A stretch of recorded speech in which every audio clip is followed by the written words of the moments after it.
5 seconds. Sir, the honorable member has very ably summed up in a way the total situation so far as irrigation is concerned and the problem that arises in this context. The question was of a limited nature and we did try to give all the answers that the honorable member wanted. But now he has tried to amplify some of the things that he wanted to elicit from the government.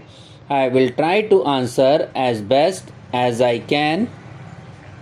It is true that there would be a shortfall in our achievement of irrigation target at the end of the sixth plan.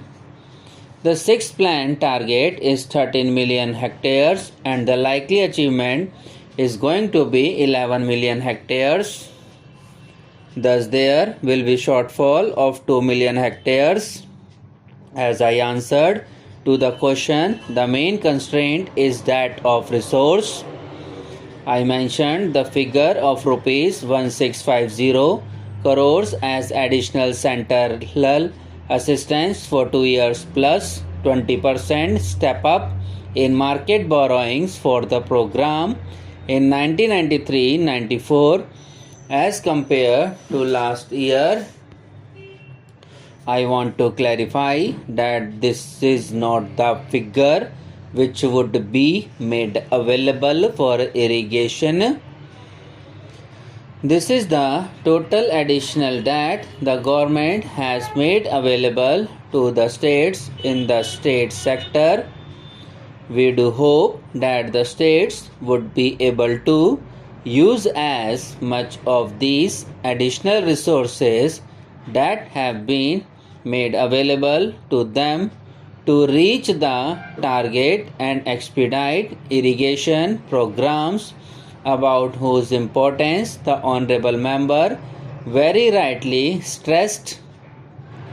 It is a very important sector of our development and in a way all future developments in agriculture and in other areas can only come from irrigation and development of agriculture which depends on provision of water.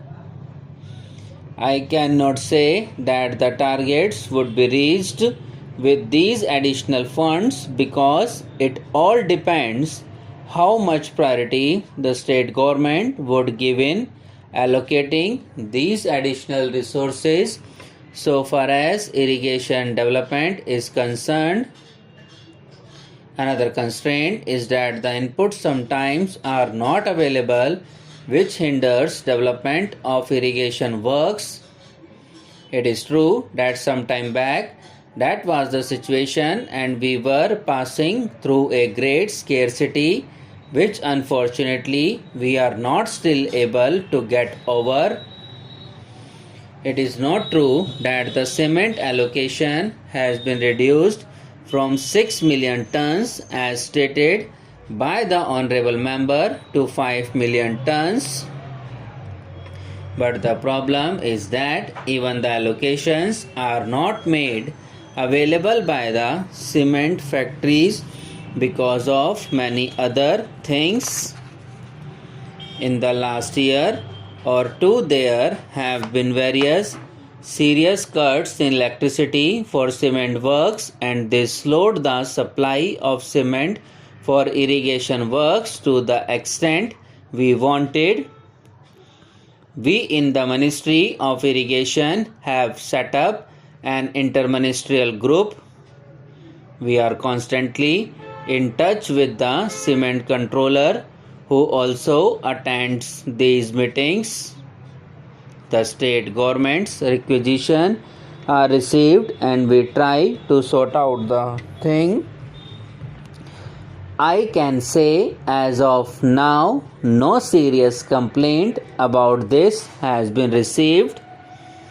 We have tried to streamline the distribution of cement to various states and project authorities. Another very important point raised by the honorable member is, why do we create potential when the potential already created is not being utilized? This is a serious problem. The figure for utilized potential is unfortunately growing. In 1993-94, the figure of unutilized potential was 2 million hectares and it has gone up in 1995-96 to 4 million hectares. On the one hand, we have completed some irrigation works, provided more potential. On the other hand, we have not been able to utilize it through the various methods that are available to us.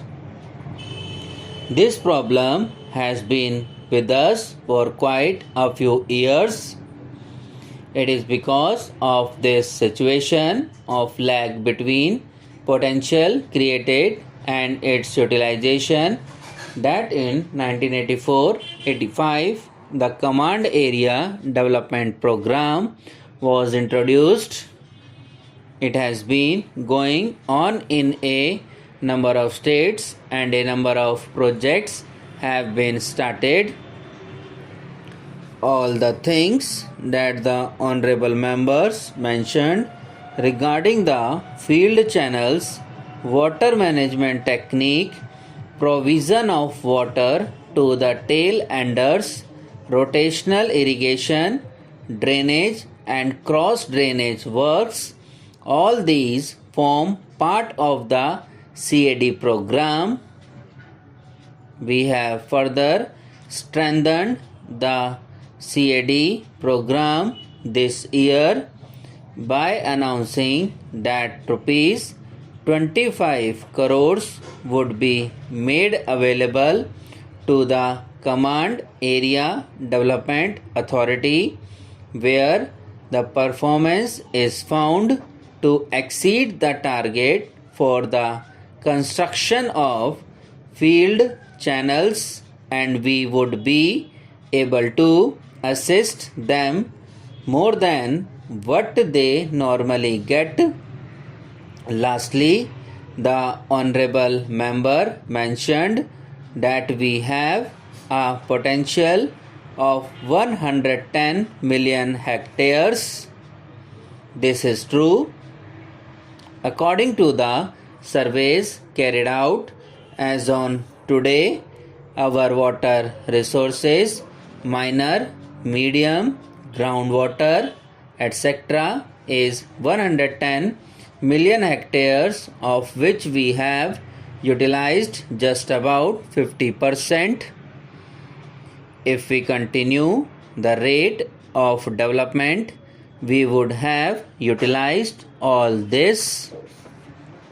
Sir, the honorable member has very ably summed up in the way the total situation so far as irrigation is concerned and the problem that arises in this context. The question was of a limited nature and we did try to give all the answers that the honorable member wanted, but now he has tried to amplify some of the things that he wanted to elicit from the government. I will try to answer as best as I can. It is true that there would be a shortfall in our achievement of irrigation target at the end of the 6th plan. The 6th plan target is 13 million hectares and the likely achievement is going to be 11 million hectares. Thus there will be shortfall of 2 million hectares. As I answered to the question, the main constraint is that of resource. I mentioned the figure of rupees 1650 crores as additional central assistance for 2 years plus 20% step up in market borrowings for the program in 1993-94. Subscribe now and press the bell icon. Never miss an update.